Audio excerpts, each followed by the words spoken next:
ਜਿਹੜੀ ਧਿਰ ਇੱਕ ਹੀਨੀਅਸ ਕ੍ਰਾਈਮ ਦੇ ਵਿੱਚ ਸਜ਼ਾ ਕੱਟ ਰਹੀ ਹੋਵੇ ਔਰ ਪੈਰੋਲ ਉਹਨੂੰ ਕਾਨੂੰਨ ਨੂੰ ਮਿਸਯੂਜ਼ ਕਰਕੇ ਮਿਲਦੀ ਹੋਵੇ ਔਰ ਉਹ ਟ੍ਰਾਂਸਫਰ ਆਊਟ ਆਫ ਪੰਜਾਬ ਹੋ ਜੇ, ਜਿੱਥੇ ਅਫੈਂਸ ਹੋਇਆ ਉੱਥੇ ਕੋਈ ਵਿਸ਼ਵਾਸ ਨਹੀਂ। ਜਦੋਂ ਕਾਨੂੰਨ ਬਣਾਉਣ ਵਾਲਿਆਂ ਨੇ ਕਾਨੂੰਨ ਬਣਾਇਆ ਉਦੋਂ ਸੋਚ ਸਮਝ ਕੇ ਹੀ ਬਣਾਇਆ। ਇਹ ਤਾਂ ਇੱਕ ਐਕਸੈਪਸ਼ਨ ਹੋ ਗਈ ਟ੍ਰਾਂਸਫਰ ਕਰਨ ਦੀ। ਡੈਥ ਤੋਂ ਬਾਅਦ ਹੁੰਦਾ ਤਾਂ ਇਹ 2022 ਦਾ ਫਾਈਲ ਹੁੰਦਾ ਵੀ ਇੱਕ ਡੇਰਾ ਫਾਲੋਅਰ ਦੀ ਜੀ ਉਹ 'ਚ ਡੈਥ ਹੋ ਗਈ। ਕੇਸ ਤਾਂ ਫਾਈਲ ਹੋਇਆ ਹੋਇਆ 2020 ਦਾ, ਯਾਨੀ ਕਿ ਪਹਿਲਾਂ ਹੀ ਹੋਇਆ ਹੋਇਆ, ਪਹਿਲਾਂ ਹੀ ਫਾਈਲ ਹੋਇਆ ਹੋਇਆ। ਇਹ ਰੋਲ ਜਿਹੜਾ ਹੈ ਇਹ ਡੈਲੀਬਰੇਟ, ਇਹ ਕੋਈ ਮੈਟਰ ਨਹੀਂ ਹੈ ਕਿ ਆਪਾਂ ਇਹਨੂੰ ਲਾਈਟਲੀ ਲੈ ਲਈਏ। ਇਹ ਬਿਲਕੁਲ ਡੈਲੀਬਰੇਟ ਮਹਾਰਾਜ ਦੀ ਬੇਅਦਬੀ ਕਰਨ ਦਾ ਐਕਟ ਤੇ ਕੰਡਕਟ ਹੈ। ਜਿਹਨੇ ਪ੍ਰਮਾਤਮਾ ਨਾਲ ਕਦੇ ਟੱਕਰ ਲਈ ਆ ਉਹਦਾ ਬਚਿਆ ਤਾਂ ਕੁਝ ਨਹੀਂ। ਅਸੀਂ ਜਾਗਦੀ ਜੋਤ ਮੰਨਦੇ ਹਾਂ ਗੁਰੂ ਮਹਾਰਾਜ ਨੂੰ, ਜਿਹਨੇ ਸਰੂਪਾਂ ਨੂੰ ਪਹਿਲਾਂ ਚੋਰੀ ਕਰਨ ਦਾ ਲਿਖਦੇ ਆ, ਚਲੋ ਉਸ ਤੋਂ ਬਾਅਦ ਫਿਰ ਉੱਥੋਂ ਇੰਟੈਂਸ਼ਨ ਕੀ ਆ, ਉੱਤੇ ਪਰਚੇ ਲਾਏ ਜਾਂਦੇ ਨੇ। ਪੰਜਾਬ 'ਚ ਹੋ ਰਿਹਾ ਉਹ ਕਿੱਦਾਂ, ਮਤਲਬ ਇਹ ਟੋਲਰੇਬਲ ਹੈ? ਐਡਾ ਜ਼ਿਆਦਾ ਇਨਸਾਨੀਅਤ ਗਿਰ ਚੁੱਕੀ ਹੈ। ਤੁਸੀਂ ਕਿਸੇ ਨਾਲ ਦੁਸ਼ਮਣੀ ਹੈ, ਜਾਤੀ ਦੁਸ਼ਮਣੀ ਹੈ, ਉਹਦੇ ਨਾਲ ਮਾਰੋ, ਉਹਦੇ ਜਾ ਕੇ ਜੋ ਕਰਨਾ ਉਹਦੇ ਨਾਲ ਤੁਸੀਂ ਰਿਵੈਂਜ ਲਓ। ਐਦਾਂ ਨਹੀਂ ਹੋਣਾ ਚਾਹੀਦਾ। IPC ਪ੍ਰੋਵਾਈਡ ਕਰਦਾ ਕਿ ਅਫੈਂਸ ਕੀ ਹੈ, ਉਹਦੀ ਅਮੈਂਡਮੈਂਟ ਟਾਈਮਲੀ ਹੁੰਦੀ ਰਹੀ ਹੈ। ਕਿੰਨੇ ਸੈਕਸ਼ਨ ਨੇ ਜਿਹੜੇ ਜਿਹਦੀ ਸਜ਼ਾ ਪਹਿਲਾਂ ਘੱਟ ਸੀ, ਰੇਪ ਵਾਲਾ ਉਹਦੇ ਵਿੱਚ ਕਿੱਥੋਂ ਤੱਕ ਅਲਟਰੇਸ਼ਨ ਹੋ ਗਈ, ਤੁਹਾਡੀ ਮੋਲਸਟ੍ਰੇਸ਼ਨ 354 ਨਾਲ ਐਕਟ ਨਹੀਂ ਬਣਾਇਆ ਗਿਆ ਹੈਗਾ ਵੀ ਸਖਤ ਸਜ਼ਾ ਹੋਵੇ। ਮੈਂ ਇਹ ਕਹਿੰਦਾ ਕਿ ਕੀ ਕੋਈ ਲੈਜਿਸਲੇਚਰ ਐਦਾਂ ਦੀ ਆਉਣੀ ਚਾਹੀਦੀ ਹੈ, ਲੋਕਾਂ ਦੇ ਮਨ 'ਚ ਡਰ ਵੀ ਹੋਵੇ ਵੀ ਅਸੀਂ ਐਦਾਂ ਨਾ ਕਰੀਏ ਨਾ। ਸਾਨੂੰ ਤਾਂ ਇਹ ਦੇਖਣਾ ਚਾਹੀਦਾ ਵੀ ਕਿਹੜੀ ਸਟੇਟ ਨੂੰ ਕਿੰਨੇ ਫੰਡ ਮਿਲੇ, ਪੰਜਾਬ ਦੇ ਵਿੱਚ ਇਨਵੈਸਟਮੈਂਟ ਕਿੱਧਰ ਨੂੰ ਆਉਣੀ ਚਾਹੀਦੀ ਹੈ, ਕੰਮ ਕੀ ਹੋ ਰਹੇ ਨੇ। ਇਹ ਕੋਈ ਮੁੱਦਾ ਮਹਾਰਾਜ ਦੇ ਸਤਿਕਾਰ ਵਾਸਤੇ ਅਸੀਂ ਤਾਂ ਲੜ ਰਹੇ ਹਾਂ, ਅਸੀਂ ਧਰਨੇ ਲਾਉਣ ਵਾਸਤੇ ਬੈਠੇ ਹਾਂ, ਅਸੀਂ ਪ੍ਰੋਗਰੈਸ ਵੱਲ ਨੂੰ ਜਾਣਾ। ਅਸੀਂ ਤਾਂ ਆਪਣੇ ਹੱਕਾਂ, ਆਪਣੀ ਹੋਂਦ ਵਾਸਤੇ, ਮੈਨੂੰ ਲੱਗਦਾ ਵੀ ਆਰ ਫਾਈਟਿੰਗ।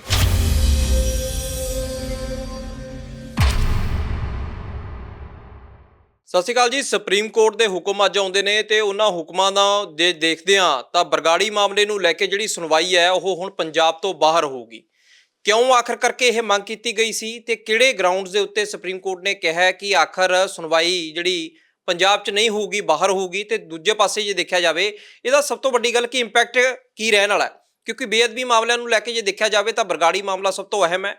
ਤੇ ਉਹਦੇ ਵਿੱਚ ਆਖਰ ਜਦੋਂ ਕੇਸ ਟ੍ਰਾਂਸਫਰ ਹੋਣਾ ਦੂਜੀ ਸਟੇਟ ਦੇ ਵਿੱਚ ਤਾਂ ਉਹਦੇ ਕੀ ਕੇਸ ਤੇ ਵੀ ਕੋਈ ਅਸਰ ਪਊਗਾ, ਕੋਈ ਮਾਇਨੇ ਨਿਕਲਣਗੇ। ਸਾਡੇ ਨਾਲ ਐਡਵੋਕੇਟ ਚਰਨਪਾਲ ਬਾਗੜੀ ਹੈਗੇ ਨੇ, ਉਹਨਾਂ ਨਾਲ ਗੱਲ ਕਰਾਂਗੇ। ਬਾਗੜੀ ਸਾਹਿਬ, ਦੇਖਿਆ ਜਾਵੇ ਇੱਕ ਤਾਂ ਕਿ ਕੇਸ ਕਿਤੇ ਵੀ ਚੱਲ ਸਕਦਾ, ਕੋਈ ਵੀ ਕੋਰਟ ਹੋਵੇ, ਪਰ ਜਦੋਂ ਟ੍ਰਾਂਸਫਰ ਹੁੰਦਾ ਕੀ ਗਰਾਊਂਡ ਹੈ ਜੇ ਇਹ ਬਣਾਏ ਗਏ ਤੇ ਇਹਨਾਂ ਦਾ ਅਸਰ ਭਵਿੱਖ ਦੇ ਵਿੱਚ ਕੀ ਰਹੂਗਾ, ਕਿਉਂਕਿ ਸਿੱਖ ਸੈਂਟੀਮੈਂਟ ਜੁੜੇ ਹੋਏ ਨੇ ਸਿੱਧੇ ਰੂਪ ਦੇ ਵਿੱਚ ਇਹਨਾਂ ਮਾਮਲਿਆਂ ਨੂੰ ਲੈ ਕੇ, ਤੇ ਅੱਜ ਸੁਪਰੀਮ ਕੋਰਟ ਨੇ ਵੀ ਫੈਸਲਾ ਸੁਣਾਤਾ ਹੈਗਾ। ਦੇਖੋ, ਪਹਿਲਾਂ ਮੈਂ ਤੁਹਾਡੇ ਆਨਸਰ ਦਿੰਦਾ ਗੱਲ ਦਾ। ਤੁਸੀਂ ਕਿਹਾ ਕਿ ਵੀ ਕੇਸ ਕਿਤੇ ਵੀ ਚੱਲ ਸਕਦਾ। ਦੋ ਤਰ੍ਹਾਂ ਦੇ ਕੇਸ ਨੇ, ਇੱਕ ਫੌਜਦਾਰੀ ਕੇਸ ਨੇ, ਇੱਕ ਤੁਹਾਡੇ ਸਿਵਲ ਕੇਸ ਨੇ। ਸਿਵਲ ਜਿਹੜੇ ਮਤਲਬ ਜ਼ਮੀਨ ਦੇ ਰਿਲੇਟਡ ਹੋ ਗਏ। ਜਿਹੜਾ ਸਿਵਲ ਕੇਸ ਹੈ, ਜਿਵੇਂ ਕੋਈ ਜ਼ਮੀਨ ਦੇ ਪ੍ਰੋਪਰਟੀ ਦੇ ਨਾਲ ਰਿਲੇਟਡ ਹੈ, ਜਿੱਥੇ ਜ਼ਮੀਨ ਸਿਚੁਏਟ ਕਰਦੀ ਹੈ, ਸਿਚੁਏਟਡ ਹੈ, ਉਸ ਕੋਰਟ ਕੋਲ ਜੁਰਿਸਡਿਕਸ਼ਨ ਹੁੰਦੀ ਹੈ ਉਹਨੂੰ ਟਰਾਈ ਕਰਨ ਦੀ।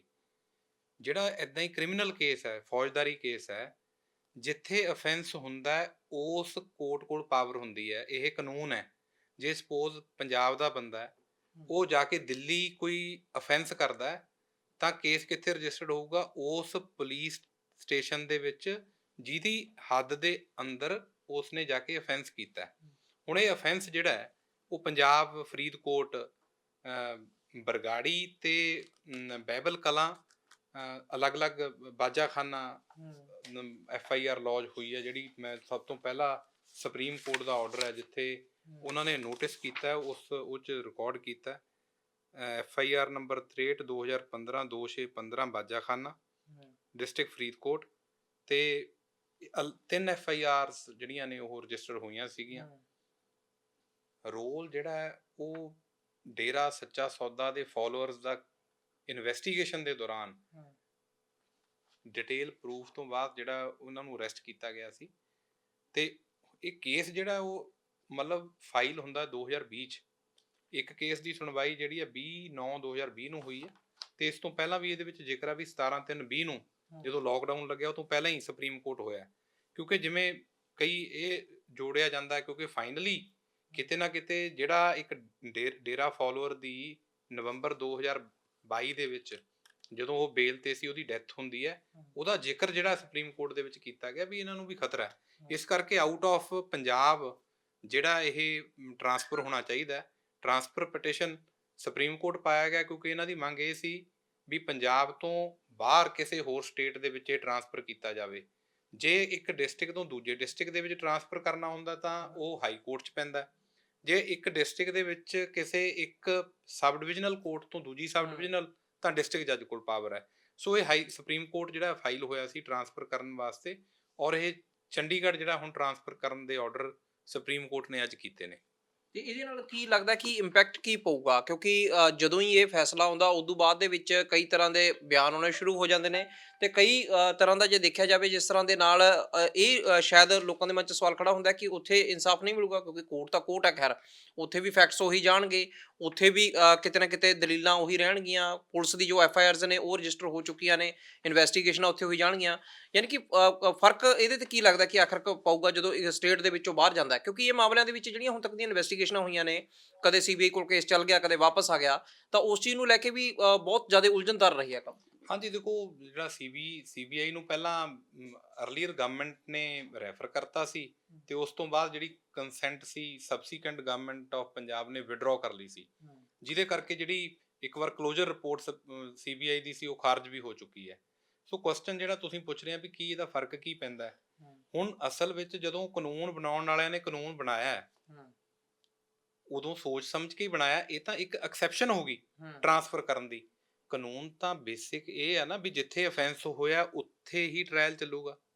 ਉਹਦਾ ਰੀਜ਼ਨ ਕੀ ਹੈ, ਜਿੱਥੇ ਪੂਰੇ ਸਬੂਤ ਨੇ, ਜਿੱਥੋਂ ਦਾ ਐਵੀਡੈਂਸ ਹੈ, ਜਿੱਥੋਂ ਦੇ ਗਵਾਹ ਨੇ, ਜਿੱਥੋਂ ਦੇ ਕੱਲੇ ਲੌਜਿਸਟਿਕ ਐਂਡ ਤੱਕ ਜਿਹੜੀ ਇਨਵੈਸਟੀਗੇਸ਼ਨ ਏਜੰਸੀ ਹੈ ਉੱਥੇ ਇਨਵੈਸਟੀਗੇਟ ਕਰਦੀ ਹੈ। ਹੁਣ ਉਹ ਸਾਰਾ ਰਿਕਾਰਡ ਬੇਸ਼ੱਕ ਜਿਹੜਾ ਐਵੀਡੈਂਸ ਹੈ, ਹੁਣ ਤਾਂ ਸੁਪਰੀਮ ਕੋਰਟ ਨੇ ਲੇਟੈਸਟ ਜਜਮੈਂਟ 'ਚ ਇਹ ਵੀ ਕਹਿਤਾ ਵੀ ਚਾਰਜਸ ਫਰੇਮ ਹੋਣ ਤੋਂ ਬਾਅਦ ਵੀ ਇਨਵੈਸਟੀਗੇਸ਼ਨ ਹੋ ਸਕਦੀ ਹੈ। ਇਨਵੈਸਟੀਗੇਸ਼ਨ ਕਨਕਲੂਡ ਹੋ ਗਈ ਇੱਕ ਗੱਲ ਹੈ, ਇਨਵੈਸਟੀਗੇਸ਼ਨ ਦੇ ਬਿਹਾਫ ਤੇ ਟ੍ਰਾਇਲ ਚੱਲਣਾ, ਟ੍ਰਾਇਲ ਦੇ ਵਿੱਚ ਸਾਰਿਆਂ ਦੀਆਂ ਗਵਾਹੀਆਂ ਹੋਣੀਆਂ, ਕਿੱਦਾਂ ਦੇ ਹਾਲਾਤਾਂ ਵਿੱਚ ਇੱਕ ਬੰਦਾ ਆਪਣੇ ਘਰ ਦੇ ਵਿੱਚ ਜਾ ਕੇ ਜਾਂ ਨੇੜੇ ਜਾ ਕੇ ਆਪਣੀ ਗਵਾਹੀ ਦਿੰਦਾ, ਉੱਥੇ ਸਿਕਿਉਰ ਫੀਲ ਕਰਦਾ।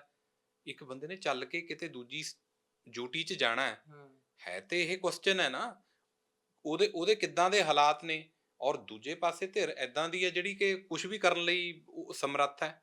ਜਿਹੜੀ ਧਿਰ ਇੱਕ ਹੀਨੀਅਸ ਕ੍ਰਾਈਮ ਦੇ ਵਿੱਚ ਸਜ਼ਾ ਕੱਟ ਰਹੀ ਹੋਵੇ ਔਰ ਪੈਰੋਲ ਉਹਨੂੰ ਕਾਨੂੰਨ ਨੂੰ ਮਿਸਯੂਜ਼ ਕਰਕੇ ਮਿਲਦੀ ਹੋਵੇ ਔਰ ਉਹ ਟਰਾਂਸਫਰ ਆਊਟ ਆਫ ਪੰਜਾਬ ਹੋ ਜੇ, ਉਹ ਹੈ ਤੇ ਕਿਤੇ ਨਾ ਕਿਤੇ ਮੇਰੇ ਅਕੋਰਡਿੰਗਲੀ, ਜਿਹੜਾ ਮੇਰਾ ਆਪਣਾ ਓਪੀਨੀਅਨ ਹੈ, ਜਿੱਥੇ ਅਫੈਂਸ ਹੋਇਆ ਉੱਥੇ ਕੋਈ ਵਿਸ਼ਵਾਸ ਨਹੀਂ, ਉੱਥੇ ਕੋਰਟ ਤੇ ਕੋਈ ਨਹੀਂ ਹੈ ਵਿਸ਼ਵਾਸ। ਉਹ ਕੋਰਟ 'ਚ ਹੋਣਾ ਬਣਦਾ ਸੀ, ਉੱਥੇ ਟ੍ਰਾਇਲ ਚੱਲਦਾ, ਜਿਹੜਾ ਬੇਸਿਕ ਕਾਨੂੰਨ ਹੈ ਉਹ ਹੈ। ਪਰ ਹੁਣ ਉੱਥੇ ਹਾਲਾਤ ਕੀ ਸੀ, ਕੀ ਉੱਥੇ ਪ੍ਰੈਜ਼ੈਂਟ ਕੀਤਾ ਗਿਆ, ਕੀ ਥ੍ਰੈਟ ਸੀ। ਚਲੋ ਡੈਥ ਤੇ ਜੇ ਡੈਥ ਤੋਂ ਬਾਅਦ ਹੁੰਦਾ ਤਾਂ ਇਹ 2022 ਦਾ ਫਾਈਲ ਹੁੰਦਾ ਵੀ ਇੱਕ ਡੇਰਾ ਫਾਲੋਅਰ ਦੀ ਜੀ ਉਹ 'ਚ ਡੈਥ ਹੋ ਗਈ। ਕੇਸ ਤਾਂ ਫਾਈਲ ਹੋਇਆ 2020 ਦਾ, ਯਾਨੀ ਕਿ ਪਹਿਲਾਂ ਹੀ ਫਾਈਲ ਹੋਇਆ। ਪਹਿਲਾਂ ਈਵਨ ਕਿ ਕੋਰਟ ਨੇ ਜੇ ਇਹਨੂੰ ਟਰਾਂਸਫਰ ਕਰਨਾ ਹੁੰਦਾ ਉਦੋਂ ਹੀ ਬੇਸ਼ੱਕ ਹੋ ਸਕਦਾ ਕੋਰਟ ਨੇ ਉਦੋਂ ਕੀਤਾ ਹੁੰਦਾ, ਪਰ ਆਰਡਰ ਜਿਹੜਾ ਅੱਜ ਹੋਣਾ ਉਹਦੇ ਵਿੱਚ ਇੱਕ ਇਹ ਕੜੀ ਜ਼ਰੂਰ ਜੁੜੀ ਹੈ ਕਿ ਇੱਕ ਡੇਰਾ ਫਾਲੋਅਰ ਦੀ ਡੈਥ ਹੋਈ ਹੈ। ਤੇ ਉਹ ਚੀਜ਼ ਨੇ ਪ੍ਰਭਾਵ ਪਾਇਆ ਹੋਇਆ ਇਸ ਚੀਜ਼ ਕਹਿਣ ਦਾ ਮਤਲਬ ਕਿ ਉਹਨਾਂ ਦੇ ਜਦੋਂ ਵਕੀਲਾਂ ਨੇ ਇਹ ਗੱਲਾਂ ਰੱਖੀਆਂ ਹੋਣੀਆਂ ਤਾਂ ਉਹਨਾਂ ਨੇ ਇਹਨੂੰ ਕਿਤੇ ਨਾ ਕਿਤੇ ਮੁੱਦਾ ਬਣਾਇਆ ਹੋਣਾ ਕਿ ਆਖਰਕਾਰ ਦੇਖੋ ਜੀ ਉੱਥੇ ਤਾਂ ਜਿਹੜੇ ਇਹਨਾਂ ਦੇ ਫਾਲੋਵਰ ਸੀ ਲਾ ਲਓ ਜਾਂ ਫਿਰ ਕਹਿ ਲਓ ਜਿਹੜੇ ਅਕਿਊਜ਼ ਸੀਗੇ ਉੱਥੇ ਉਹ ਸੇਫ ਨਹੀਂ ਰਹਿ ਪਾਏ। ਹਾਂ ਬਿਲਕੁਲ, ਉਹ ਇੱਕ ਇਹ ਗਰਾਊਂਡ ਲਿਆ ਗਿਆ during the course of arguments, ਜਿੱਦਾਂ ਮੈਂ ਰੀਡ ਆਊਟ ਕਰ ਰਿਹਾ ਇਨ ਦੀ news also it is highlighted that ਜਿਹੜਾ ਇੱਕ ਬੰਦਾ ਹੈ ਜਿਹੜਾ ਅਕਿਊਜ਼ ਸੀਗਾ ਉਹਦੀ ਡੈਥ ਹੋ ਗਈ ਹੈ ਜਦੋਂ ਉਹ ਬੇਲ ਤੇ ਸੀ। ਹੋਰ ਵੀ ਬਹੁਤ ਇੱਦਾਂ ਦੇ ਕੇਸ ਹੈ, ਇਹ ਕੇਸ ਨਹੀਂ, ਕਿੰਨੇ ਕੇਸਾਂ ਦੇ ਵਿੱਚ ਕਿੰਨੇ ਗਵਾਹ ਕੋਈ ਪਰਸਨਲ ਰੰਜਿਸ਼ ਕਰਕੇ ਬੰਦਾ ਕੋਈ ਮਰਾ ਦਿੰਦਾ, ਆਮ ਕਰਕੇ ਕੋਰਟ ਟਰਾਂਸਫਰ ਨਹੀਂ ਕਰਦੀ, ਬਟ ਇਹ ਟਰਾਂਸਫਰ ਹੁਣ ਤੇ ਹੋ ਗਿਆ, ਸੁਪਰੀਮ ਕੋਰਟ ਨੇ ਆਰਡਰ ਕੀਤਾ। ਪਰ ਇਹਦੇ ਚ ਫਿਰ ਵੀ ਮਤਲਬ ਕੋਈ ਇਨਵੈਸਟੀਗੇਸ਼ਨ ਏਜੰਸੀ ਨੇ ਪੂਰੇ ਤੱਥਾਂ ਦੇ ਆਧਾਰ ਤੇ ਨਾਮਜ਼ਦ ਕੀਤਾ, ਔਰ ਇਹ ਰੋਲ ਜਿਹੜਾ ਹੈ ਇਹ ਡੈਲੀਬਰੇਟ, ਕੋਈ ਹਸੀਨ ਕੋਈ ਏਦਾਂ ਮੈਟਰ ਨਹੀਂ ਹੈ ਕਿ ਆਪਾਂ ਇਹਨੂੰ ਲਾਈਟਲੀ ਲੈ ਲਈਏ। ਇਹ ਬਿਲਕੁਲ ਡੈਲੀਬਰੇਟ ਮਹਾਰਾਜ ਦੀ ਬੇਅਦਬੀ ਕਰਨ ਦਾ ਐਕਟ ਤੇ ਕੰਡਕਟ ਹੈ, ਦੇਖੋ ਸੁਪਰੀਮ ਅਥਾਰਟੀ ਪਰਮਾਤਮਾ ਹੈ, ਵਿਸ਼ਵਾਸ ਵੀ ਹੈ। ਜਿਹਨੇ ਪਰਮਾਤਮਾ ਨਾਲ ਕਦੇ ਟੱਕਰ ਲਈ ਹੈ ਉਹਦਾ ਬਚਿਆ ਤਾਂ ਕੁਝ ਨਹੀਂ। ਔਰ ਇਹ ਅਰਦਾਸ ਵੀ ਹੈ ਸਾਰਿਆਂ ਦੀ। ਔਰ ਇਹਨੂੰ ਪੂਰਾ ਇਹ ਨਹੀਂ ਵੀ ਡਿਮੋਰਲਾਈਜ਼ ਹੋਣਾ ਜੇ ਟਰਾਂਸਫਰ ਹੋ ਗਿਆ, ਕੋਈ ਗੱਲ ਨਹੀਂ। ਜੇ ਟਰਾਂਸਫਰ ਹੋ ਗਿਆ, ਜਿੱਥੇ ਟਰਾਂਸਫਰ ਹੋਇਆ ਉਹ ਵੀ ਤੇ ਜੱਜ ਨੇ ਜਿਨ੍ਹਾਂ ਨੇ ਡਿਸਾਈਡ ਕਰਨਾ ਹੈ। ਔਰ ਜੱਜ ਐਵੀਡੈਂਸ ਤੋਂ ਬਾਹਰ ਕਿਵੇਂ ਚਲਾ ਜਾਏਗਾ? ਔਰ ਆਈ ਹੋਪ ਕਿ ਜਿਹੜੀ ਪੰਜਾਬ ਪੁਲਿਸ ਹੈ, ਜਿਹੜੀ ਸਿੱਟ ਫਾਰਮ ਹੋਈ ਹੋਈ ਹੈ, ਪੂਰਾ ਐਵੀਡੈਂਸ ਜਿਹੜਾ ਹੈ ਆਲਰੇਡੀ ਜਾਂ ਕਨਕਲੂਡ ਕਰਨ ਤੋਂ ਰਹਿੰਦਾ ਹੈ, ਜਾਂ ਚਾਰਜ ਸ਼ੀਟ ਪਹਿਲਾਂ ਫਾਈਲ ਹੋ ਗਈ, ਇਹਦੀ ਲੈਟਸ ਹੋਪ ਕਿ ਉਹਨੂੰ ਪੂਰਾ ਡਟ ਕੇ ਪੂਰੇ ਐਵੀਡੈਂਸ ਨੂੰ ਅੱਛੀ ਤਰ੍ਹਾਂ ਇਸ ਕੋਰਟ 'ਚ ਪ੍ਰੈਜ਼ੈਂਟ ਕਰਕੇ ਜਿਹੜਾ ਦੋਸ਼ੀ ਹੈ, ਜਿਹੜਾ ਜਿਹਨੇ, ਅਸੀਂ ਜਾਗਦੀ ਜੋਤ ਮੰਨਦੇ ਹਾਂ ਗੁਰੂ ਮਹਾਰਾਜ ਨੂੰ, ਜਿਹਨੇ ਐਡਾ ਜ਼ਿਆਦਾ ਸਰੂਪਾਂ ਨੂੰ ਪਹਿਲਾਂ ਚੋਰੀ ਕਰਨ ਦਾ ਲਿਖਦੇ ਹਾਂ ਚਲੋ, ਉਸ ਤੋਂ ਬਾਅਦ ਫਿਰ ਉੱਥੋਂ ਇੰਟੈਂਸ਼ਨ ਕੀ ਹੈ, ਉੱਥੇ ਪਰਚੇ ਲਾਏ ਜਾਂਦੇ ਨੇ। ਪੰਜਾਬ 'ਚ ਹੋ ਰਿਹਾ ਹੈ, ਪੰਜਾਬ 'ਚ ਹੋ ਰਿਹਾ। ਉਹ ਕਿੱਦਾਂ, ਮਤਲਬ ਇਹ ਟੋਲਰੇਬਲ ਹੈ ਕੰਡੀਸ਼ਨ? ਇਟਸ ਵੈਰੀ ਬੈਡ ਹੈ। ਮੈਨੂੰ ਲੱਗਦਾ ਵੀ ਕੀ ਇਹਦੇ ਲਈ ਸ਼ਬਦ ਨਹੀਂ ਹੈ। I have no any words to explain my grievances, or I can't explain in the words. ਇਹ ਕੋਈ ਗੱਲ ਤੇ ਮੈਂ ਕਰ ਰਿਹਾ, ਬਟ ਸੋਚ ਕੇ ਦੇਖੋ ਤੁਸੀਂ, ਇੱਕ ਗੁਰੂ ਤੋਂ ਉੱਤੇ ਕੀ ਹੋ ਸਕਦਾ? ਐਡਾ ਜ਼ਿਆਦਾ ਇਨਸਾਨੀਅਤ ਗਿਰ ਚੁੱਕੀ ਹੈ। ਤੁਸੀਂ ਕਿਸੇ ਨਾਲ ਦੁਸ਼ਮਣੀ ਹੈ, ਜਾਤੀ ਦੁਸ਼ਮਣੀ ਹੈ, ਉਹਦੇ ਨਾਲ ਮਾਰੋ, ਉਹਦੇ 'ਚ ਜਾ ਕੇ ਜੋ ਕਰਨਾ ਉਹਦੇ ਨਾਲ ਤੁਸੀਂ ਰਿਵੈਂਜ ਲਓ, ਬਟ ਨਾਟ ਇੱਦਾਂ ਨਹੀਂ ਹੋਣਾ ਚਾਹੀਦਾ। That's very bad. ਤੇ ਹੁਣ ਕਿੱਦਾਂ ਦੇ ਹਾਲਾਤ ਬਣੇ ਹੋਏ ਨੇ। ਇਟ ਇਜ਼, ਪੰਜਾਬ ਨੂੰ ਤਾਂ ਪ੍ਰੋਗਰੈਸ ਵਾਲੇ ਸਾਈਡ ਜਾਣ ਵਾਸਤੇ ਸੋਚਣਾ ਚਾਹੀਦਾ। ਸਾਡਾ ਤਾਂ ਹੋਰ ਇਹ ਸਿਸਟਮ, ਆਈ ਪ੍ਰੇ ਬਿਫੋਰ ਦੀ, ਮੈਂ ਤਾਂ ਇਹ ਅਰਦਾਸ ਕਰ ਸਕਦਾ ਵੀ ਸਾਨੂੰ ਤਾਂ ਇਹ ਦੇਖਣਾ ਚਾਹੀਦਾ ਵੀ ਕਿਹੜੀ ਸਟੇਟ ਨੂੰ ਕਿੰਨੇ ਫੰਡ ਮਿਲੇ, ਪੰਜਾਬ ਦੇ ਵਿੱਚ ਇਨਵੈਸਟਮੈਂਟ ਕਿੱਧਰ ਨੂੰ ਆਉਣੀ ਚਾਹੀਦੀ ਹੈ, ਕੰਮ ਕੀ ਹੋ ਰਹੇ ਨੇ। ਇਹ ਕੋਈ ਮੁੱਦਾ, ਮਹਾਰਾਜ ਦੇ ਸਤਿਕਾਰ ਵਾਸਤੇ ਅਸੀਂ ਤਾਂ ਲੜ ਰਹੇ ਹਾਂ। I don't know toward which direction we are moving. ਸਾਨੂੰ ਪ੍ਰੋਗਰੈਸ ਵਾਲੇ ਪਾਸੇ ਨੂੰ ਜਾਣਾ ਬਣਦਾ। ਚਲੋ ਉਹਦੇ ਭਾਣੇ 'ਚ ਅਸੀਂ ਮੰਨਦੇ ਹਾਂ ਵੀ ਸਾਨੂੰ ਜ਼ਰੂਰ ਪਰਮਾਤਮਾ ਇਹ ਬਖਸ਼ਿਸ਼ ਕਰੇ ਤੇ ਅਸੀਂ ਬੁਲੰਦੀਆਂ ਨੂੰ, ਤਰੱਕੀਆਂ ਵੱਲ, ਪੜ੍ਹਾਈ ਵਾਲੇ ਖੇਤਰ ਦੇ ਵਿੱਚ ਹਰ ਪਾਸੇ ਨੂੰ ਲੈਟਸ ਹੋਪ ਕਿ ਸਾਡਾ ਪੰਜਾਬ ਜਾਵੇ, ਖੁਸ਼ਹਾਲ ਰਹੇ। ਪਰ ਇਹ ਬਦਕਿਸਮਤੀ ਨਾਲ ਆਪਾਂ ਇਹਦੇ ਤੇ ਇੰਟਰਵਿਊ ਕਰ ਰਹੇ ਹਾਂ ਅੱਜ। ਬਗੜੀ ਸਾਹਿਬ, ਦੇਖੇ ਤੁਸੀਂ ਖਾਸੇ ਭਾਵੁਕ ਹੋ ਗਏ ਇਸ ਚੀਜ਼ ਨੂੰ ਉਹ ਕਰਦੇ ਕਰਦੇ, ਤੇ ਕਰਨ ਵਾਲਿਆਂ ਨੇ ਜੇ ਦੇਖਿਆ ਜਾਵੇ ਉਹ ਸਾਰੀਆਂ ਚੀਜ਼ਾਂ ਸ਼ਾਇਦ ਛਿੱਕੇ ਟੰਗੀਆਂ, ਇਹ ਕਹਿ ਸਕਦੇ ਆ ਵੀ ਜਿਹੜੇ ਕੋਈ ਬੰਦਾ ਸੋਚ ਸਮਝ ਕੇ, ਜਿਵੇਂ ਲਿਖਿਆ ਜਾਂਦਾ ਆਮ ਤੌਰ ਤੇ ਜਦੋਂ ਇਸ ਤਰ੍ਹਾਂ ਦੀਆਂ SIT ਇਨਵੈਸਟੀਗੇਟ ਕਰਦੀਆਂ ਨੇਗੀਆਂ ਕਿ ਇੱਕ ਸਾਜ਼ਿਸ਼ ਰਚੀ ਗਈ। ਸਾਜ਼ਿਸ਼ ਦਾ ਮਤਲਬ ਇਹ ਹੁੰਦਾ ਵੀ ਸੋਚ ਸਮਝ ਕੇ ਬੰਦਾ ਜਦੋਂ ਪਲੈਨਿੰਗ ਕੋਈ ਕਰਦਾ ਗਾ, ਪਰ ਲੋਕ ਖੈਰ ਕਿਸ ਤਰ੍ਹਾਂ ਦੇ ਨਾਲ ਅੰਜਾਮ ਦਿੰਦੇ ਨੇ। ਪਰ ਇਹ ਜੇ ਦੇਖਿਆ ਜਾਵੇ, ਜਿਵੇਂ ਮਾਮਲਾ ਹੁਣ ਚਲੋ ਚਲਾ ਗਿਆ ਉੱਥੇ, ਜਿਵੇਂ ਤੁਹਾਡੀ ਵਾਲੀ ਗੱਲ ਕਿ ਜੱਜ ਵੀ ਉੱਥੇ ਨੇ, ਉਹਨਾਂ ਨੇ ਐਵੀਡੈਂਸ ਦੇਖਣੇ ਨੇ, ਸਾਰੀਆਂ ਚੀਜ਼ਾਂ ਉਹ ਕਰਨੀਆਂ ਨੇ। ਇਹਨਾਂ ਲੋਕਾਂ ਨੂੰ ਜੇ ਦੇਖਿਆ ਜਾਵੇ, ਇਹਨੂੰ ਜਦੋਂ ਇਹ ਉੱਥੇ ਗਿਆ ਤਾਂ ਸਰਕਾਰ ਦੇ ਜਾਂ ਕੀ ਇਹ ਪੁਲਿਸ ਦੇ, ਇਹਨਾਂ ਨੇ ਨਹੀਂ ਚੈਲੰਜ ਕਰਿਆ ਹੋਣਾ ਉੱਥੇ ਕਿ ਆਖਰ ਨਹੀਂ ਇਹਨੂੰ ਉੱਥੇ ਰਹਿਣਾ ਚਾਹੀਦਾ ਹੈ, ਉੱਥੇ ਅਸੀਂ ਸੇਫਲੀ ਕਰ ਸਕਦੇ ਹਾਂ, ਕੋਈ ਇਸ ਤੇ ਖਤਰਾ ਨਹੀਂ ਹੈਗਾ? ਕਿਉਂਕਿ ਸਟੇਟ ਤਾਂ ਇਹ ਗੱਲ ਕਹਿੰਦੀ ਹੈ ਵੀ ਅਸੀਂ ਪੂਰੀ ਤੁਹਾਨੂੰ ਪ੍ਰੋਟੈਕਸ਼ਨ ਮੁਹੱਈਆ ਕਰਵਾਵਾਂਗੇ। ਨਹੀਂ, ਨਾਮੀ ਵਕੀਲ ਸਰਕਾਰ ਦੇ ਉੱਥੇ ਹਾਜ਼ਰ ਹੋਣਗੇ ਕਿਉਂਕਿ ਸਟੇਟ ਆਫ ਪੰਜਾਬ ਦੇ ਵਰਖਲਾਫ ਹੈ। ਜਿਹੜਾ ਪੈਨਲ, ਲੀਗਲ ਪੈਨਲ ਸਾਡੀ ਗਵਰਨਮੈਂਟ ਨੇ ਚੂਜ਼ ਕੀਤਾ, ਉਹਨੇ ਅਪੋਜ਼ ਆਫ ਕੋਰਸ ਕੀਤਾ ਹੋਊਗਾ, ਤੇ ਡਿਸਕ੍ਰਿਸ਼ਨ ਤਾਂ ਜੱਜਸ ਕੋਲ ਰਹਿੰਦੀ ਹੈ। ਮੈਂ ਇਹ ਵੀ ਨਹੀਂ ਕਹਿ ਸਕਦਾ ਵੀ ਕੇਸ ਅੱਛੀ ਤਰ੍ਹਾਂ ਨਹੀਂ ਪੁੱਟ ਅਪ ਹੋਇਆ, ਕਿਉਂਕਿ I was not present at the time of hearing. The issue is ਕਿ ਹੁਣ ਤੇ ਇਹ ਆਰਡਰ ਹੋ ਗਿਆ, ਗਵਰਨਮੈਂਟ ਨੇ ਕੀ ਕੀਤਾ, ਪਲੀਡਰਸ ਨੇ ਆਪਣੇ ਵੱਲੋਂ ਜ਼ੋਰ ਲਾਇਆ ਜਾਂ ਕੀ ਹੋਇਆ, ਬਟ ਇਹਦੇ ਰਿਗਾਰਡਿੰਗ ਜਿਹੜਾ ਹੈ, ਇਹ ਮੇਰਾ ਵਿਊ ਇੱਥੇ ਮੈਂ ਨਹੀਂ ਦੇ ਸਕਦਾ। ਕੋਰਟ 'ਚ ਕੀ ਹੋਇਆ, ਜੱਜਸ ਦਾ ਮਾਈਂਡ ਇਸ ਸਾਈਡ ਨੂੰ ਕਿਸ ਐਵੀਡੈਂਸ ਦੇ ਆਧਾਰ ਤੇ ਗਿਆ, I can't comment upon that. ਹਾਂ, ਕੁਝ ਸਿਰਕਮਸਟੈਂਸਿਸ ਨੇ ਜਿਹੜੇ ਇਹਦਾ ਪਾਰਟ ਤੇ ਕੜੀ ਬਣਦੇ ਗਏ। ਅਕਿਊਜ਼ਡ ਦੀ ਡੈਥ ਹੋਣੀ ਤੇ ਬਹੁਤ ਕੇਸਾਂ ਦੇ ਵਿੱਚ ਹੈ, ਕੋਈ ਇਹ ਨਹੀਂ, ਕਈ ਪ੍ਰਾਈਵੇਟ ਜਿੱਥੇ ਕੋਈ ਪ੍ਰਾਪਰਟੀ ਦਾ ਬਿਗ ਡਿਸਪਿਊਟ ਇਨਵੋਲਵ ਹੁੰਦਾ, ਉੱਥੇ ਵੀ ਕਈ ਵਾਰ ਕਈ ਗਵਾਹਾਂ ਦੀ ਡੈਥ ਹੋ ਜਾਂਦੀ ਹੈ। ਕਈ ਕਿੱਡੇ ਮੈਟਰ ਨੇ ਜਿਹਨਾਂ ਨੂੰ ਕੋਈ ਹਾਈਲਾਈਟ ਨਹੀਂ ਹੁੰਦੇ। ਪਰ ਇਹ ਜੇ ਦੇਖਿਆ ਜਾਵੇ, ਜਿਵੇਂ ਹੁਣ ਇਹਨਾਂ ਨੇ ਕੇਸ ਟ੍ਰਾਂਸਫਰ ਕਰਨ ਨੂੰ ਕਿਹਾ, ਇਹਨਾਂ ਨੂੰ ਕੀ ਲੱਗਿਆ ਹੋਊਗਾ ਕਿ ਇਹ ਜਿਹੀਆਂ ਚੀਜ਼ਾਂ ਕੀ ਉਰੇ ਪੰਜਾਬ 'ਚ ਪਤਾ ਨਹੀਂ ਤਾਂ ਇਨਫਲੂਐਂਸ ਹੈਗਾ ਵੀ ਪੰਜਾਬ ਦਾ ਇੱਕ ਦਬਾਅ ਰਹਿੰਦਾ ਹੈ ਸਿਆਸੀ ਤੌਰ ਤੇ ਵੀ, ਉਹ ਚੀਜ਼ਾਂ ਮਾਇਨੇ ਰੱਖੀਆਂ ਹੋਣੀਆਂ। ਉਹ ਹੋ ਸਕਦਾ ਵੀ ਗਰਾਊਂਡ ਬਣੇ ਹੋਣ ਕਿ ਆਖਰਕਾਰ ਉੱਥੇ ਇਸ ਕਰਕੇ ਇਨਸਾਫ ਨਹੀਂ ਮਿਲ ਸਕਦਾ, ਸਾਡੀ ਸੁਣਵਾਈ ਨਹੀਂ ਪੂਰੀ ਹੋ ਰਹੀ ਹੋਣੀ ਹੈਗੀ, ਤਾਂ ਕਰਕੇ ਇਹਨੂੰ ਚੇਂਜ ਕਰ ਦਿਓ ਤਾਂ ਕਿ ਉੱਥੇ ਕਿਸ ਤਰ੍ਹਾਂ ਦਾ ਪ੍ਰਭਾਵ ਨਾ ਰਹੇ, ਕਿਉਂਕਿ ਇਹ ਪੰਜਾਬ ਦਾ ਮੁੱਦਾ ਤੇ ਹਰ ਇੱਕ ਸਿੱਖ ਦੇ ਦਿਲ ਦੇ ਨਾਲ ਜੁੜਿਆ ਮੁੱਦਾ ਹੈ। ਅਸਲ 'ਚ ਤੇ ਜੇ ਆਪਾਂ ਵੈਸੇ ਰੈਸ਼ਨਲੀ ਵੈਸੇ ਸੋਚੀਏ ਜਾਂ ਇੱਧਰ ਨੂੰ ਆਪਾਂ ਦੇਖੀਏ, ਜਿਹੜੀ ਕੁਤਾਹੀ ਪੰਜਾਬ 'ਚ ਇਹ ਕੀਤੀ ਗਈ ਹੈ, ਹੁਣ ਆਪਾਂ ਆਪਾਂ ਗੁਰੂ ਗ੍ਰੰਥ ਸਾਹਿਬ ਮਹਾਰਾਜ ਨੂੰ ਜਾਗਦੀ ਜੋਤ ਮੰਨਦੇ ਹਾਂ। ਸਿੱਖਾਂ ਦੇ ਇਸ਼ਟ ਨੂੰ ਦੇ ਨਾਲ ਇਹ ਖਿਲਵਾੜ ਖਿਲਾਉਣੀ ਹਰਕਤ ਕਰਨ ਦੀ ਮਤਲਬ ਜੁਰਤ ਕੀਤੀ ਗਈ ਹੈ। ਮੈਂ ਕਈ ਵਾਰ ਇਹ ਵੀ ਦੇਖਦਾ ਹੁੰਦਾ ਵੀ ਕਿ ਇੱਥੇ ਜਦੋਂ ਹੋਰ ਡੇ ਐਂਡ ਨਾਈਟ ਲੈਜਿਸਲੇਚਰ ਬਣ ਸਕਦੀ ਹੈ, ਜੇ ਕੋਈ ਕਿਰਪਾਨ ਜਾਂ ਕੋਈ ਹੋਰ ਲਹਿਰਾਉਂਦਾ ਹਥਿਆਰ, ਈਵਨ ਕਿ ਕੌਨਸਟੀਟਿਊਸ਼ਨ ਦੇ ਵਿੱਚ 2 ਚੀਜ਼ਾਂ ਨੇ ਆਰਟੀਕਲ 25 'ਚ, ਇੱਕ ਕੈਰੀ ਕਿਰਪਾਨ ਕੈਰੀ ਕਰਨਾ ਨਾਲ ਲੈ ਕੇ ਜਾਣ ਦੀ, ਇੱਕ ਬੀਅਰ, 2 ਵਰਡ ਯੂਜ਼ ਕੀਤੇ ਨੇ। I want to highlight. ਉਹ ਤੋਂ ਬਾਅਦ ਵੀ ਜਾ ਕੇ ਕਿੱਦਾਂ ਬੈਨ ਕੀਤਾ ਜਾਵੇ, ਉਹਦੇ ਵਾਸਤੇ ਕਿੱਦਾਂ ਸੋਚਿਆ ਜਾ ਰਿਹਾ। ਇੱਕ ਗੁਰੂ ਗ੍ਰੰਥ ਸਾਹਿਬ ਮਹਾਰਾਜ ਨੂੰ ਅਸੀਂ ਜਾਗਦੀ ਜੋਤ ਮੰਨਦੇ ਹਾਂ, ਕੀ ਸਿਰਫ 295 ਤੇ 380 ਰਹਿ ਗਈ ਸੀ ਲਾਉਣ ਵਾਸਤੇ?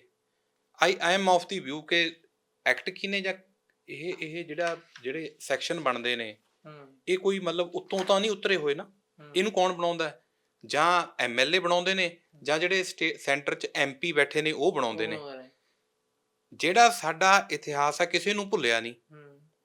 ਜੇ ਸੰਵਿਧਾਨ ਦੇ ਵਿੱਚ ਕਿਸੇ ਹੋਰ ਨੂੰ ਮੈਂ ਕਿਸੇ ਨੂੰ ਮਾੜਾ ਨਹੀਂ ਕਹਿੰਦਾ, ਸਿਰਫ ਕਿਰਪਾਨ ਰੱਖਣ ਵਾਸਤੇ, ਹੋਰ ਲੋਕਾਂ ਦੇ ਵੀ ਤਾਂ ਰਿਲੀਜਨ ਦੇ ਸਿੰਬਲ ਨੇ। ਜੇ ਜਗ੍ਹਾ ਮਿਲੀ ਹੈ ਤਾਂ ਕਿਰਪਾਨ ਨੂੰ ਕੌਨਸਟੀਟਿਊਸ਼ਨ ਦੇ ਵਿੱਚ ਕਿਸੇ ਗੱਲ ਕਰਕੇ ਹੀ ਪ੍ਰੋਵਾਈਡ ਕੀਤਾ ਗਿਆ ਨਾ। ਉਸ ਤੋਂ ਬਾਅਦ ਕੋਈ IPC ਹੈ, IPC ਹੀ ਪ੍ਰੋਵਾਈਡ ਕਰਦਾ ਕਿ ਅਫੈਂਸ ਕੀ ਹੈ, ਉਹਦੀ ਅਮੈਂਡਮੈਂਟ ਟਾਈਮਲੀ ਹੁੰਦੀ ਰਹੀ ਹੈ। ਕਿੰਨੇ ਸੈਕਸ਼ਨ ਨੇ ਜਿਹਦੀ ਸਜ਼ਾ ਪਹਿਲਾਂ ਘੱਟ ਸੀ, ਰੇਪ ਵਾਲਾ ਉਹਦੇ ਵਿੱਚ ਕਿੱਥੋਂ ਤੱਕ ਅਲਟਰੇਸ਼ਨ ਹੋ ਗਈ, ਤੁਹਾਡੀ ਮੋਲਸਟ੍ਰੇਸ਼ਨ 354 ਨਾਲ ਐਕਟ ਨਹੀਂ ਬਣਾਇਆ ਗਿਆ ਹੈਗਾ ਵੀ ਸਖਤ ਸਜ਼ਾ। ਮੈਂ ਇਹ ਕਹਿੰਦਾ ਕਿ ਜਦੋਂ ਅਸੀਂ ਗੁਰੂ ਗ੍ਰੰਥ ਸਾਹਿਬ ਮਹਾਰਾਜ ਨੂੰ ਜਾਗਦੀ ਜੋਤ ਮੰਨਦੇ ਹਾਂ, ਕਿ ਕੋਈ ਲੈਜਿਸਲੇਚਰ ਐਦਾਂ ਦੀ ਆਉਣੀ ਚਾਹੀਦੀ ਹੈ, ਲੋਕਾਂ ਦੇ ਮਨ 'ਚ ਡਰ ਵੀ ਹੋਵੇ ਵੀ ਅਸੀਂ ਐਦਾਂ ਨਾ ਕਰੀਏ ਨਾ। ਹੁਣ ਇਹ ਲੋਕ ਕਿੰਨੇ ਕੁ ਐਕਸਪਰਟ ਨੇ, ਕਿੰਨੇ ਕੁ ਲੋਕ ਇਹ ਆਪਾਂ ਯੂਸਫ ਆਪਾਂ ਅੱਜ ਇਹ ਗੱਲ ਕਰਦੇ ਹਾਂ, ਇਹਦੇ ਪਿੱਛੇ ਕਿਹਦੀ ਸਾਜ਼ਿਸ਼, ਕੀ ਚਾਲਾਂ ਚੱਲਦੀਆਂ। ਕਦੇ ਕੋਈ ਕਕਾਰ ਜਿਹੜੇ ਨੇ ਬੈਨ ਕਰਦਾ ਐਗਜ਼ਾਮੀਨੇਸ਼ਨ 'ਚ ਜਾਣ ਵਾਸਤੇ। ਇਹ ਬਹੁਤ ਡੂੰਘੀ ਗੱਲ ਹੈ। ਆਈ ਐਮ ਰੀਅਲੀ ਸ਼ੇਅਰਿੰਗ, ਚਲੋ ਇਸ਼ੂ ਕੋਈ ਆਪਾਂ ਡਿਸਕਸ ਕਰ ਰਹੇ ਸੀ, ਪਰ ਮੇਰੀ ਜਿਹੜੀ ਅੰਦਰੋਂ ਇੰਟਿਊਸ਼ਨ ਹੈ, ਇਹ ਬੜੀ ਆਈ ਐਮ ਫੀਲਿੰਗ ਕਿ ਵੀ ਕਈ ਵਾਰ ਸੁਣਦੇ ਆ ਵੀ ਹਾਂ ਐਦਾਂ ਹੁੰਦਾ। ਇਹ ਬੈਕ ਮਾਈਂਡ ਦੇ ਵਿੱਚ ਜਾ ਕੇ ਕੀ ਸੋਚਾਂ, ਆਪਣੀ ਸੋਚ ਤੋਂ ਬਾਅਦ ਦੀਆਂ ਗੱਲਾਂ ਨੇ, ਬਾਹਰ ਵਾਲੀਆਂ ਗੱਲਾਂ ਨੇ। ਜਦੋਂ ਹੋਰ ਅਮੈਂਡਮੈਂਟ ਹੋ ਰਹੀ ਹੈ, ਕੌਨਸਟੀਟਿਊਸ਼ਨਲ ਅਮੈਂਡਮੈਂਟਸ ਨੇ, ਕੌਨਸਟੀਟਿਊਸ਼ਨ ਨੂੰ ਅਮੈਂਡ ਕਰਨ ਦੀਆਂ ਗੱਲਾਂ ਨੇ। IPC ਅਮੈਂਡ ਕਰਨਾ ਕੋਈ ਵੱਡੀ ਗੱਲ ਨਹੀਂ। ਸੈਂਟਰਲ ਲੈਜਿਸਲੇਚਰ ਹੈ, ਸਟੇਟ ਲੈਜਿਸਲੇਚਰ ਹੈ, ਕੋਈ ਤੁਸੀਂ ਕਿੰਨੀ ਸਜ਼ਾ ਕਰ ਦੋਗੇ? ਇੰਨਾ ਜ਼ਿਆਦਾ ਮਤਲਬ ਪੰਜਾਬ ਦੇ ਵਿੱਚ ਇਸ ਤੋਂ ਬਾਅਦ ਕਿੰਨੇ ਅਸੀਂ ਧਰਨੇ ਲਾਉਣ ਵਾਸਤੇ ਬੈਠੇ ਹਾਂ। ਮੈਂ ਇਸ ਗੱਲ ਤੋਂ, ਅਸੀਂ ਕਰਨਾ ਕੀ ਹੈ? ਅਸੀਂ ਪ੍ਰੋਗਰੈਸ ਵੱਲ ਨੂੰ ਜਾਣਾ। ਅਸੀਂ ਤਾਂ ਆਪਣੇ ਹੱਕਾਂ, ਆਪਣੀ ਹੋਂਦ ਵਾਸਤੇ, ਮੈਨੂੰ ਲੱਗਦਾ ਵੀ ਆਰ ਫਾਈਟਿੰਗ। ਇਹ ਬਹੁਤ ਸੀਰੀਅਸ ਇਸ਼ੂ ਹੈ ਅੱਜ ਦਾ। ਤੇ ਚਲੋ ਪ੍ਰਮਾਤਮਾ, ਮੈਨੂੰ ਵਿਸ਼ਵਾਸ ਹੈ ਕਿ ਕੋਈ ਨਾ ਕੋਈ ਇਹਦੇ ਤੇ ਵੀ ਕੋਈ ਨਾ ਕੋਈ ਹੱਲ ਨਿਕਲੇ। ਆਪੇ ਦੇਖੋ ਪ੍ਰਮਾਤਮਾ ਕਰੇ ਕੋਈ ਇੱਦਾਂ ਦਾ। ਆਪਣੀ ਸੋਚ ਹੈ ਜਿਹੜੀ, ਉਹ ਆਪਾਂ ਡਿਸਕਸ ਤੁਹਾਡੇ ਨਾਲ ਮੈਂ ਇਹ ਕਰ ਰਿਹਾ। ਟਰਾਂਸਫਰ ਜਿਹੜਾ UT ਚੰਡੀਗੜ੍ਹ, ਇਹ ਮਸਲੇ ਤਿੰਨੋਂ ਜਿਹੜੇ ਨੇ ਟਰਾਂਸਫਰ ਕਰਤਾ ਇਹਨਾਂ ਦਾ ਟ੍ਰਾਇਲ, ਉੱਥੇ ਹੀ ਸੁਣਵਾਈ ਹੋਊਗੀ। ਜਿਹੜਾ ਕੋਰਟ ਨੀਚੇ ਚੱਲਦੀ ਸੀ ਉੱਥੇ ਚੱਲੇਗਾ ਟ੍ਰਾਇਲ। ਬਿਲਕੁਲ, ਕਿਉਂਕਿ ਹੁਣ ਇਦੋਂ ਬਾਅਦ 'ਚ ਜੇ ਦੇਖੀਏ ਤਾਂ ਸੁਪਰੀਮ ਕੋਰਟ ਦੇ ਹੁਕਮਾਂ ਦੇ ਅਨੁਸਾਰ ਹੁਣ, ਕਿਉਂਕਿ ਗਰਾਊਂਡ ਕਈ ਦਿੱਤੇ ਗਏ ਇਸ ਪੂਰੇ ਮਾਮਲੇ ਦੇ ਵਿੱਚ, ਤਾਂ ਇਹ ਚੰਡੀਗੜ੍ਹ 'ਚ ਸੁਣਵਾਈ ਹੋਣੀ ਆ। ਪਰ ਦੂਜੇ ਪਾਸੇ ਜੇ ਦੇਖਿਆ ਜਾਵੇ ਕਿ ਆਖਰ ਹੁਣ ਇੱਥੋਂ ਸਮਝਿਆ ਜਾ ਸਕਦਾ ਵੀ ਇੱਕ ਜਦੋਂ ਪੇਸ਼ੇਵਰ ਵਕੀਲ ਇਹ ਗੱਲ ਕਰਦਾ ਹੋਇਆ ਭਾਵੁਕ ਹੋ ਜਾਂਦਾ, ਤਾਂ ਉਦੋਂ ਬਾਅਦ ਸਵਾਲ ਉੱਠਦੇ ਨੇ ਕਿ ਆਖਰ ਸਖਤ ਕਾਨੂੰਨਾਂ ਨੂੰ ਲੈ ਕੇ, ਜਿਵੇਂ ਸਿੰਘ ਲਗਾਤਾਰ ਮੋਰਚੇ ਤੇ ਵੀ ਇਸ ਗੱਲ ਨੂੰ ਲੈ ਕੇ ਮੰਗ ਕਰਦੇ ਨੇ। ਫਿਰ ਗੱਲ ਇਹ ਹੈ ਵੀ ਇਹ ਅਕਸਰ ਲਗਾਤਾਰ ਗੱਲ ਤੁਰੀ ਆਈ ਹੈ ਕਿ ਆਖਰ 295 ਤੋਂ ਇਲਾਵਾ ਹੋਰ ਸਖਤ ਧਾਰਾਵਾਂ ਜਾਂ ਕਹੀਏ ਕਿ ਸਖਤ ਕਾਨੂੰਨ ਕਿਉਂ ਨਹੀਂ ਬਣਦਾ, ਤਾਂ ਕਿ ਇਹਦੇ ਬਾਰੇ ਕੋਈ ਸੋਚੀ ਨਾ। ਕਿਉਂਕਿ ਇਹ ਜਿਸ ਤਰ੍ਹਾਂ ਦੇ ਨਾਲ ਕ੍ਰਾਈਮ ਨੂੰ ਅੰਜਾਮ ਦਿੱਤਾ ਗਿਆ, ਉਹ ਤੋਂ ਲੱਗਦਾ ਕਿ ਆਖਰਕਾਰ ਲੋਕ ਕੀ ਮਾਨਸਿਕਤਾ ਰਹੀ ਹੋਣੀ ਹੈ, ਕਿਵੇਂ ਆਖਰਕਾਰ ਇਸ ਚੀਜ਼ ਦੀ ਸਾਜ਼ਿਸ਼ ਘੜੀ ਗਈ, ਖੁਦ ਕਿਸੇ ਨਾ ਕਿਸੇ ਨੇ ਫਾਇਦਾ ਲੈਣ ਵਾਸਤੇ ਜਾਂ ਸ਼ਰਾਰਤ ਕਰਨ ਵਾਸਤੇ। ਪਰ ਇਹ ਜ਼ਰੂਰ ਕਹਿ ਸਕਦੇ ਹਾਂ ਵੀ ਜਦੋਂ ਇਹ ਇਸ ਤਰ੍ਹਾਂ ਦਾ ਕ੍ਰਾਈਮ ਨੂੰ ਲੈ ਕੇ ਕੋਈ ਚਰਚਾ ਵੀ ਖੜੀ ਹੁੰਦੀ ਆ, ਤਾਂ ਆਮ ਤੌਰ 'ਤੇ ਗੁਰੂ ਸਾਹਿਬਾਨ ਨੂੰ ਯਾਦ ਕਰਦੇ ਹੋਏ ਤੇ ਉਹਨਾਂ ਬਾਰੇ ਗੱਲ ਕਰਦੇ ਹੋਏ ਕਿਸੇ ਦਾ ਵੀ ਦਿਲ ਹੈ ਜਿਹੜਾ ਉਹ ਸਹਿਮ ਜਾਂਦਾ ਹੈ ਜਦੋਂ ਗੱਲ ਸ਼੍ਰੀ ਗੁਰੂ ਗ੍ਰੰਥ ਸਾਹਿਬ ਦੀ ਹੁੰਦੀ ਆ। ਵੀਡੀਓ ਜਰਨਲਿਸਟ ਅਮਨ ਦੇ ਨਾਲ ਸਮਿਸਿੰਗ ਰੋਜ਼ਾਨਾ ਸਪੋਕਸਮੈਨ ਟੀਵੀ ਚੰਡੀਗੜ੍ਹ।